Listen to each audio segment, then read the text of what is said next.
Hello everyone, I'm Saurav Sridharan, working as Customer Success Manager for ARC Advisory Group India. In this session, I'll be joining with Mr. Karthik to discuss on his published study, Engineering Services by ESP in India. As mentioned in my previous videos, we'll be discussing on the topics like supply landscape, scope of the study, key factors, strategies, etc.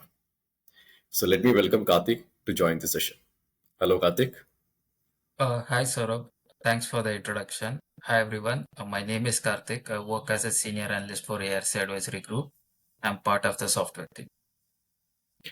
Thank you, Karthik. So my first question to you is to know about the scope of this market analysis report. So just brief on that.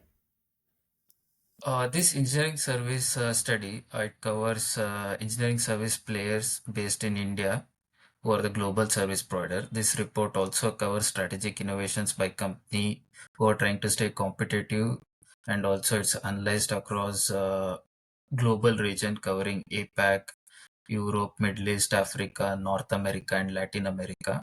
And it also covers industries like manufacturing, oil and gas, chemical, pharmaceutical, aerospace, automotive, and others.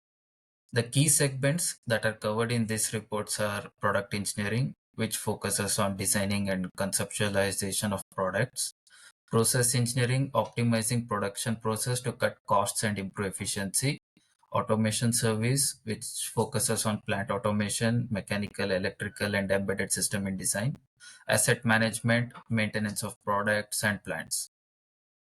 And this is relevant for very relevant for engineering firms, startups, and IT providers who are focusing to drive innovation and achieve operational success.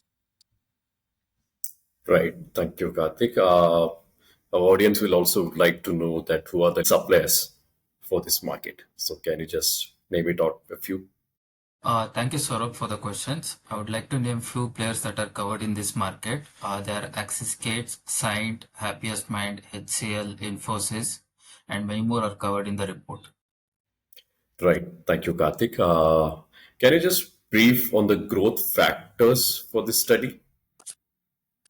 Sure, Saurabh.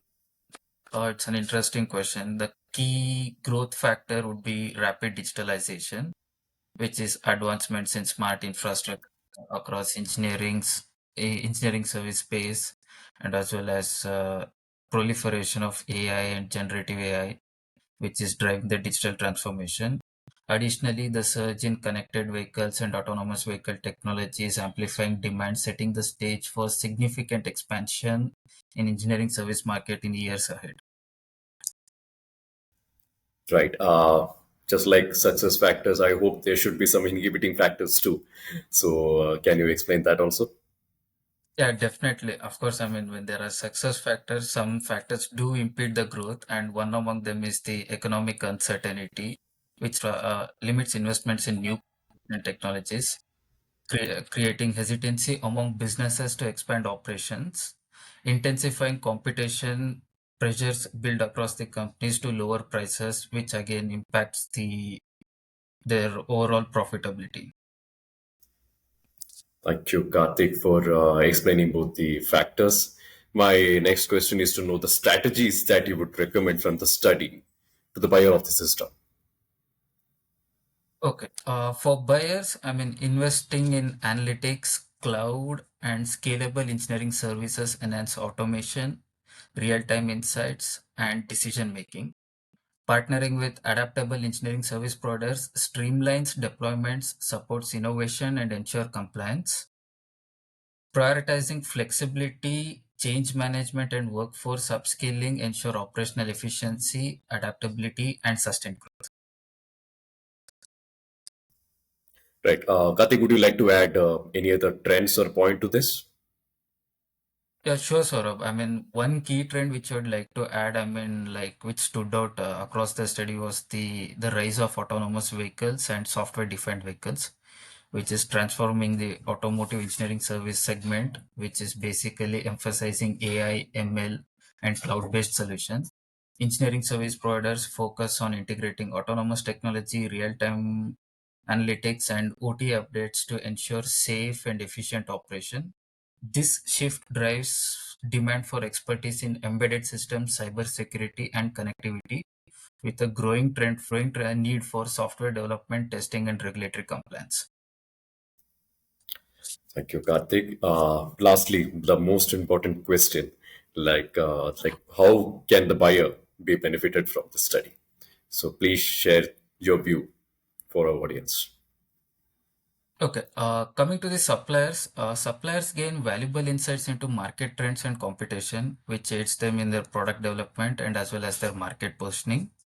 For asset owners, it benefits them in analysis of advancements and cost saving strategies to optimize their performance.